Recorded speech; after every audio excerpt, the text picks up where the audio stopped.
The kindness of strangers is the last thing we expect of our extraterrestrial visitors. In 2 of these encounters from mid-last century, young people stranded by vehicle breakdown in remote locations were miraculously assisted by some very strange strangers. The 3rd led to a revelation in devising a free energy motor.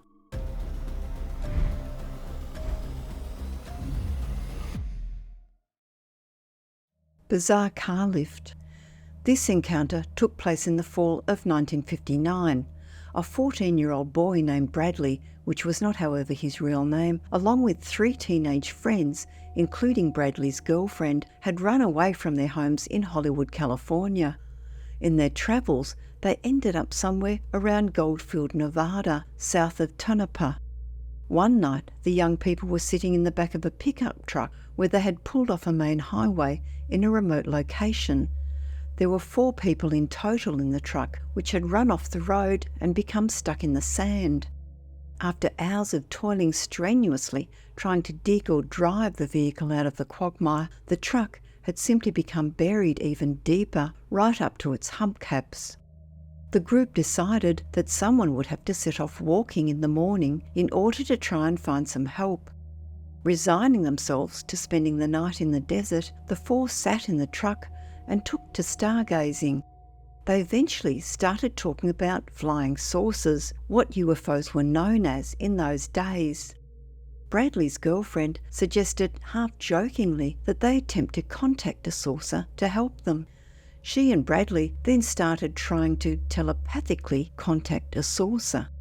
Bradley wrote in his account that not long after this, they all saw a light approaching, although he could not pinpoint the direction from where it came. The light looked just like a bright star, except that it was moving towards their location.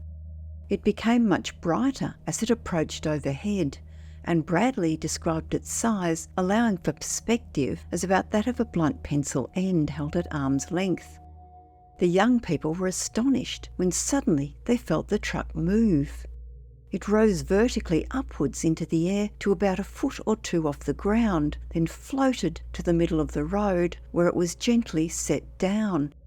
The UFO had hovered above the pickup and raised it from being stuck in the sand, then placed it in a safe position. The light then moved back in the direction from where it had come and blinked out. Bradley recalled that at the time all the young friends screamed in terror and swiftly left the area. It took 40 years for his memories of the experience to be verified by his former girlfriend, when he was able to contact her for the first time more than 4 decades later. The first comment she made was, "What do you remember about that night?" He found that they agreed on all the details, except that he remembered screaming with fear during the encounter and she remembered laughing. UFO researcher Preston Dennett describes these young people's experience as extremely rare, one investigators call a car lift case.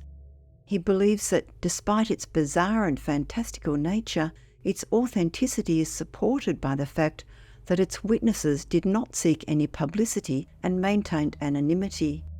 They only reported the encounter to the National UFO Reporting Centre many years after the event, when the anonymous individual making the report simply indicated that he now worked in the newspaper industry.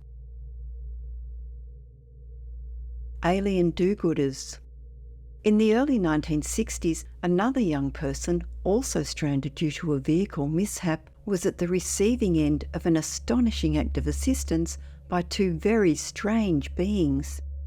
Sherry Jamison, not her real name so also wishing to remain anonymous, reported this unsettling event to Dennett, which he described in his 2001 book Extraterrestrial Visitations.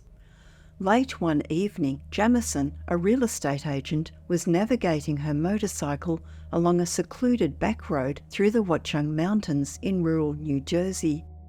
Possibly not familiar with the isolated location, she lost control of her vehicle and crashed. Worryingly, it was the middle of the night and there were no nearby houses or other places where she could seek help. While she herself had no injuries, her motorcycle was badly damaged, to the extent that the kickstarter was so bent that the engine could not be turned back on again. It was just moments after the accident that Sherry was shocked to see two unusual figures approaching her.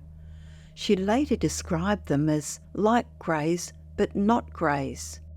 The two beings were tall and had large dark eyes, white skin and bald heads. They were wearing bodysuits that were beige-grey in colour and looked, quote, almost human. Sherry was initially very frightened, but slowly realised that the two humanoids were there to try and help her. She said that the pair looked at her and then silently picked up the motorcycle. One of the ETs used his bare hands to grasp the kick bar and then straighten out the crumpled metal, a feat that sounds as if it would have required a great strength. No words were spoken, nor did even telepathic communication take place.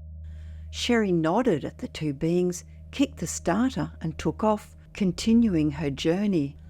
She has since thought more about the extreme strangeness of the encounter and wished that she had not been feeling so anxious and unsettled by the two helpful figures, but had paid more attention.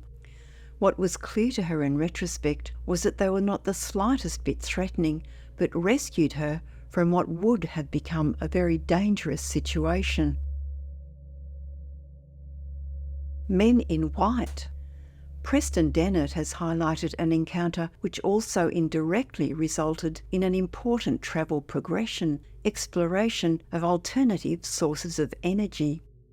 In 1956, a young naval trainee named Virgil E. Atkinson was stationed at Point Wainami in Southern California. On one occasion, when he and his girlfriend were driving along the coastal highway, they picked up two sailors who were hitching for a ride. Strangely, he later recalled that he was shocked by how young the pair looked and that they were also identical in appearance, as if they were brothers. He later had reason to believe that the two young men were extraterrestrials, as only seconds after he had dropped off the sailors, he and his girlfriend experienced a very dramatic close-up UFO sighting. The two sailors had told Virgil that they were from Coos Bay Naval Base in Oregon, of which he had never heard. Coincidentally, about a year after this encounter, he was actually stationed at the Coos Bay facility, where he was to experience a bizarre alien abduction. This involved a medical examination wherein four blue-suited figures stood around him while his thoughts were projected on a screen. The four beings questioned him on energy sources and other devices like the gyroscope, which resulted in Virgil's personal obsession with developing an energy-free motor. His efforts were successful when he finally obtained a patent for an oscillation-driven vehicle which uses sound waves by which to propel itself. Dennett, who has worked as a UFO investigator, says that there are many accounts of people being prompted by extraterrestrials to develop alternative, free sources of energy. He has been told by multiple abductees and witnesses of their being taken on board an alien craft and given instructions on how to build a free energy motor based on electromagnetic, perpetual motion, and other mechanisms. Unfortunately, this information is not being released to the general public, and so the ET's efforts are what he describes as a grassroots movement to get this progressive technology out there and in common usage, potentially helping save both the planet and we its inhabitants.